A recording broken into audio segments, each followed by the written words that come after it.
জীবনে এমন অনেক মানুষ থাকে যারা খুব বেশি কথা বলে না। তারা চুপ করে থাকে, চুপ করে সব দেখে, চুপ করে সব সহ্য করে। অনেকেই ভাবে এই মানুষগুলো দুর্বল, কারণ তারা তর্ক করে না, কারোর সাথে ঝগড়া করে না, নিজেকে প্রমাণ করার জন্য চিৎকারও করে না। কিন্তু একটা কথা সবাই ভুলে যায়, নীরব মানুষ কখনো দুর্বল হয় না। তারা শুধু সময়ের অপেক্ষা করে। হয়তো আজ তোমাকে কেউ গুরুত্ব দিচ্ছে না, তোমার কথা কেউ শুনছে না, তোমার স্বপ্ন নিয়ে হাসছে, তোমার পরিশ্রমকে ছোট করছে। বন্ধুরা বলছে তুই পারবি না, পরিবার বলছে এটা তোর জন্য না, আর পৃথিবী বলছে ছেড়ে দে, এটা তোর দ্বারা হবে না। কিন্তু নীরব মানুষ একটা কাজ খুব ভালো পারে, তারা কথা বলে না, তারা প্রমাণ করে। তারা রাত জেগে কাজ করে, অন্ধকারে নিজের স্বপ্ন তৈরি করে।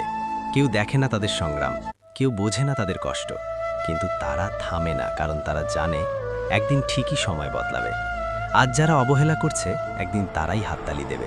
মনে রেখো, হীরার মূল্য সবাই বোঝে না, যতক্ষণ না সেটা আলোতে আসে। তাই আজ যদি তুমি একা হও, যদি কেউ তোমাকে বিশ্বাস না করে, তাহলে থেমে যেও না, কারণ ইতিহাসে যত বড় মানুষ হয়েছে তারা সবাই একদিন একা ছিল। চুপ করে কাজ করো, নিজেকে প্রমাণ করো, আর একদিন এমন জায়গায় পৌঁছো যেখানে তোমার সাফল্যই তোমার হয়ে কথা বলবে। যদি এমন মোটিভেশনাল গল্প তোমার ভালো লাগে, তাহলে আমাদের channel sweet is love diary subscribe করতে ভুলবে না, কারণ এখানে প্রতিটি গল্প তোমার জীবনের জন্য এক নতুন অনুপ্রেরণা।